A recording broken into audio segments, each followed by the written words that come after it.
Hello ಇವತ್ತಿನ ವಿಡಿಯೋದಲ್ಲಿ ಏನಪ್ಪ ಅಂತಂದರೆ ಇಯರ್ಬಡ್ಸ್ ಬಗ್ಗೆ ಮಾತಾಡ್ತಿದ್ವಿ. ನೋಡೋಣ ಏನೇನಿದೆ ಇದರಲ್ಲಿ ಅಂತೇಳಿ. ಸೊ ಇದ್ರ ಪ್ರೈಸ್ ಬಂದುಬಿಟ್ಟು 234, ಜಸ್ಟ್ 234 ರುಪೀಸ್. ಸೊ ನೋಡೋಣ ಇಯರ್ಬಡ್ಸ್ ಯಾವ ಥರ ಇದೆ ಅಂತೇಳಿ.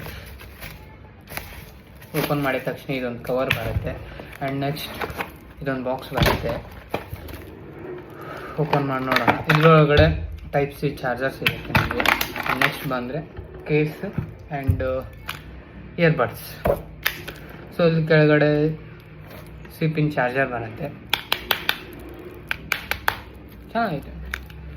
ಸೊ ನಾನು ಇದನ್ನು ಯೂಸ್ ಮಾಡಿ ನೋಡಿದ್ದೀನಿ. ಏನಂತಂದರೆ ಸಾಂಗ್ ಎಲ್ಲ ಕೇಳ್ಬೋದು ನೀವು, ಚೆನ್ನಾಗಿ ನೀಟಾಗಿ ಕೇಳುತ್ತೆ. ಸಾಂಗ್ ಕೇಳೋದಕ್ಕೆ ಏನು ಪ್ರಾಬ್ಲಮ್ಸ್ ಇಲ್ಲ. ಚಾರ್ಜಿಂಗ್ ಅಂತ ವಿಷಯಕ್ಕೆ ಬಂದರೆ ಅರೌಂಡ್ 3 ಅವರ್ಸ್ವರೆಗೂ ಬರುತ್ತೆ. ಆ್ಯಂಡ್ ಇದ್ರ ಕವರು ಈ ರೀತಿ ಮಾಡಿ ಹಿಂಗೆ ಹಾಕೋಬೇಕು ಅಷ್ಟೇ. ಸೊ ಆ್ಯಸ್ ಯೂಶ್ವಲ್ ಯಾರ್ಯಾರಿಗೆ ಇದ್ರ ಲಿಂಕ್ ಬೇಕು, ಲಿಂಕ್ ಅಂತೇಳಿ ಕಮೆಂಟ್ ಮಾಡಿ, ನಾನು ನಿಮ್ಗೆ DM ಮಾಡ್ತೀನಿ. ಆ್ಯಂಡ್ 10% ಡಿಸ್ಕೌಂಟ್ ಸಹ ಇರುತ್ತೆ. ಸೊ ನೋಡಿ, ಯಾರ್ಯಾರು ಇಂಟ್ರೆಸ್ಟೆಡ್ ಇದ್ದೀರಾ ತಗೊಳ್ಳಿ.